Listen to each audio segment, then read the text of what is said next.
Good morning, folks. It's about quarter to 8 GMT time on March 23rd. I'm going to take a look at Forex opportunities for the week.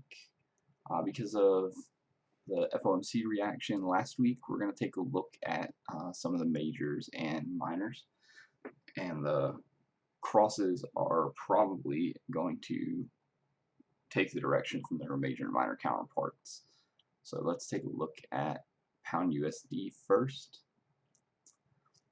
You can see that we did not close above 1.5, which is a pretty good indication that we are still in the downtrend. You can see I've fibbed the daily, that's last month's high, to the most recent low. And from here, I'd like to see at least another test of 1.5, which is going to be in our 4-hour Dynafibs, a little bit below the 50% fib. I'd like to see a retest of that and then move to the downside. Of course, we do have the 4-hour 55, which price may react to, but I think that's a little bit less likely to be in play this week. The preferred short is going to be to come up to the 4-hour 200 again and then fail there for a short. One of the members did ask about PFT setups on Forex, and it was specific to Pound USD. So PFT on the 1 hour definitely applicable to Forex, but we need to take a bit more look at the context of what's going on. So the PFT that he asked about was Thursday last week. Unfortunately, I wasn't around to get to him sooner, but I believe the setup was going to be this right here, which you can see is a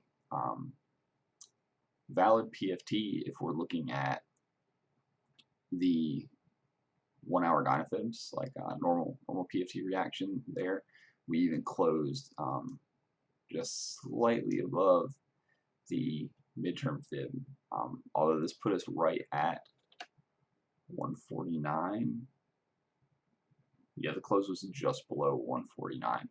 Let's assume even if this had closed above 149 is a valid setup and take a look at that. So we need to look more at the context of the trade. You can see that just from the 1 hour Dynafibs, without even looking at the 4 hour, that we've been in a pretty good downtrend on the 1 hour. We have this large spike, which of course is FOMC. Now we need to take a look at the higher time frames, which we've just done in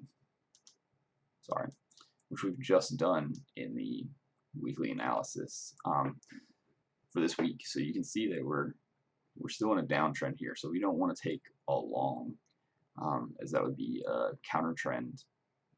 So even if you were going to take a counter trend trade, this is why I recommend adding the additional indicators to the charts for Forex, because of reactions to news like this. You can see that the first reaction to the news was halted by the 4-hour 200, and then here where we have our PFT set up, just above that is the 4-hour 55, and you can see where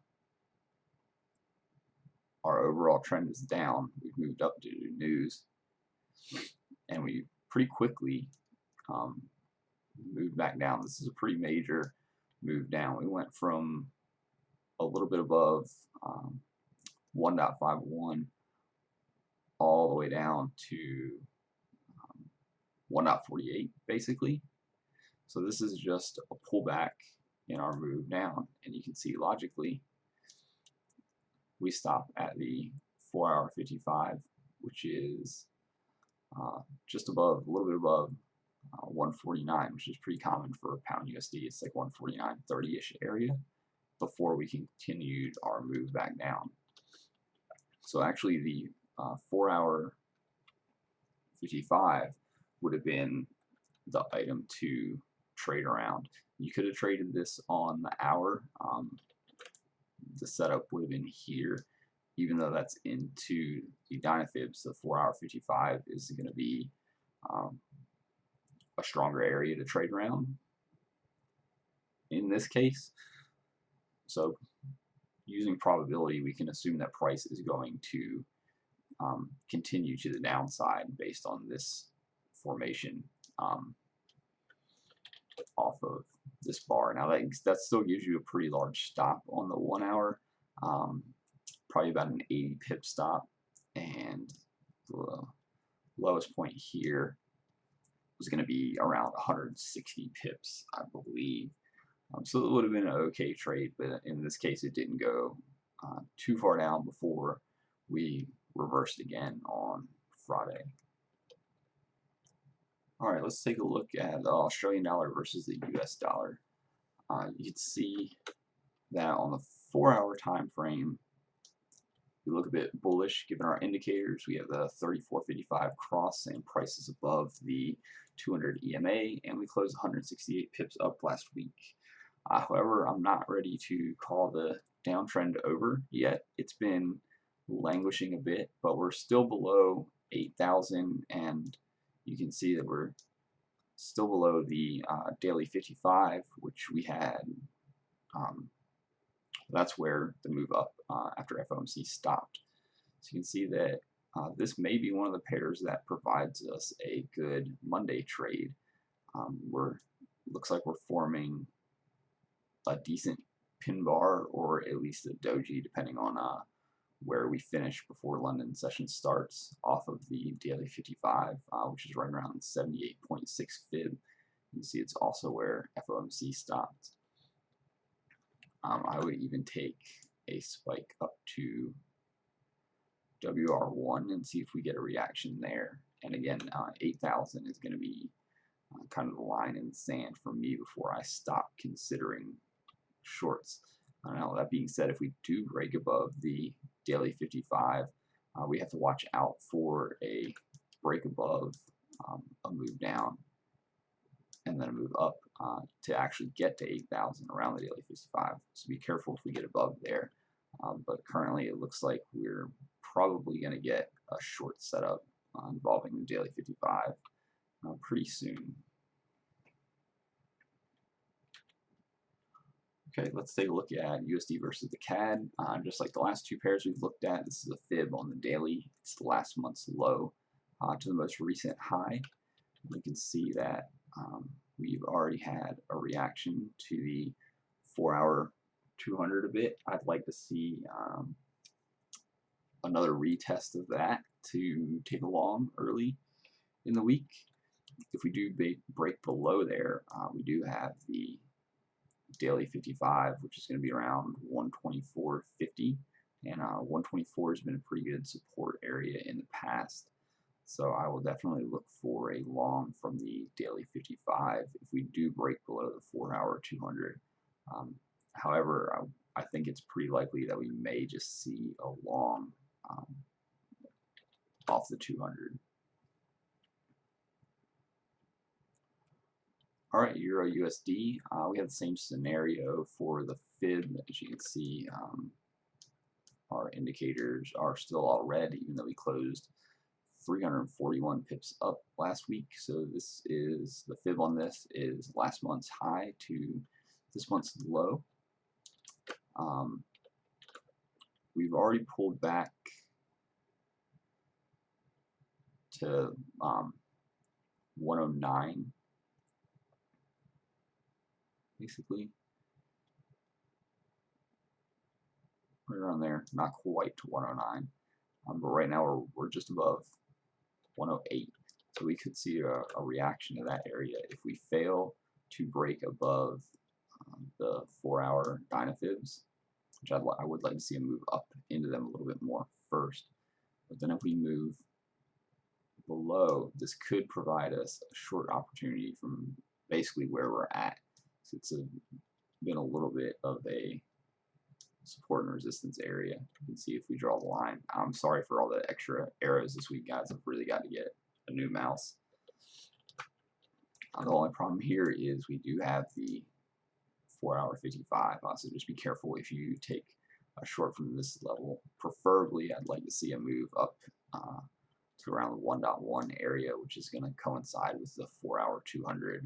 That should definitely give us a good short setup, unless we're in for some seriously major pullbacks against the dollar, which I don't see that happening. We do have the daily 55, not too far above the 4-hour 200, so that's one to keep an eye on as well. But I think the area to look for this week is definitely going to be another retest of the 4-hour 200 to short. All right, let's take a look at some of the yens. We'll start with pound yen. You can see we're currently breaking below the daily 200. This could provide us a trade, break below, pull back, and then move down again. However, I'd rather see a pullback to the daily 55, 4-hour 200 combo. The reason being is I think we're likely to see a move higher on USD JPY and a move lower on pound USD. So if that happens at the same time, we're going to get a lot of whipsawing back and forth on pound yen. However, if we do see pound USD moving down and USD JPY moving down in sync, that could provide us a really good short on pound yen. Just be careful and monitor USD JPY closely for support, because if we reverse pretty quickly, that could pretty much eat most of the profits on your pound yen trade. All right, here we have AUD-JPY. This is fibbed on the daily for a short, even though we're, according to the indicators, we're bullish on the 4-hour. I'm still going to look for shorts at least in the beginning of the week, because we're still below 95 basically. There may be another area a little bit below that where we can indicate, but you can see that we're near the top of the range where we've been at. So let's go back to the 4-hour again. So the fib is last month's high to, I believe, last month's low. Take a look at that again. Sorry. This is the one that's odd fib for the week. So I've fibbed the high from 2 months back, or not the high, but this leg down basically here is what I fibbed. Let's take a look at this on the 4-hour. You can see that we tried to make a move back above the daily 55 already this week. That's not too surprising, given we're close to 94, but you can see we're already starting to come back down. So I'll take that move back below the daily 55 in that formation to short this session in London, if that's what continues to happen. Otherwise, look for a short around WR1 at 94.14. 94 is a pretty big area. And then we have the daily 200 at 95, which that's going to be, if we break above there, then shorts may be off the table, but that's definitely an area that I would look to short from. But I think the first area that we need to watch out for is definitely going to be somewhere between the daily 55 and WR1. Just have to see what happens over the course of this London session. This is Euro JPY, again another fib from the daily last month's high to the most recent low. We've already started to move down just a little bit this week already, so I'd like to see more of a move below the 4-hour 55 with a pullback and then another move down to short.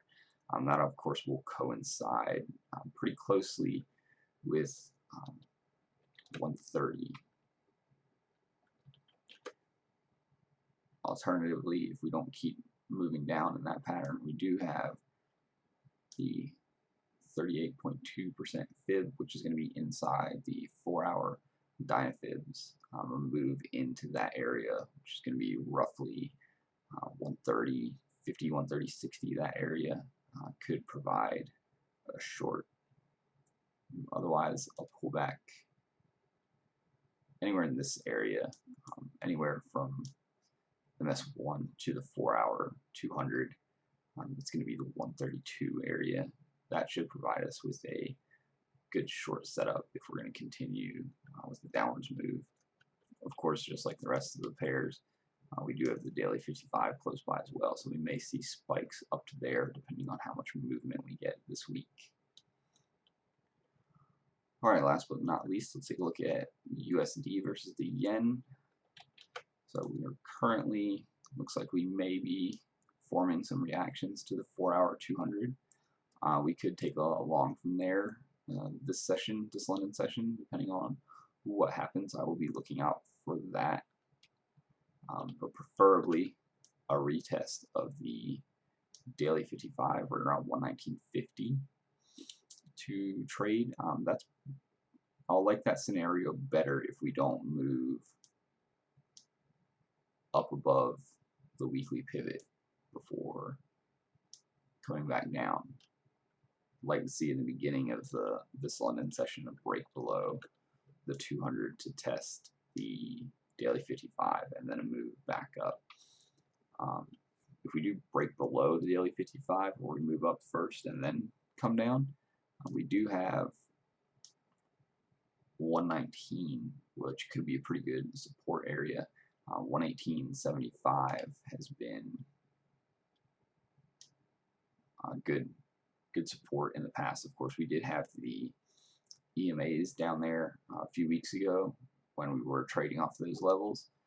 However, I think that's still real good horizontal support and resistance area. It may just have moved up slightly at this point since the EMAs have also been moving up.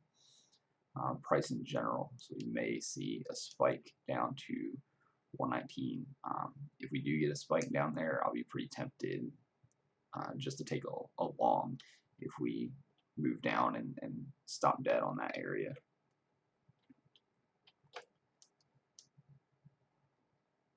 Alright, that's going to be it for me for the week. Good luck, everybody. Happy trading.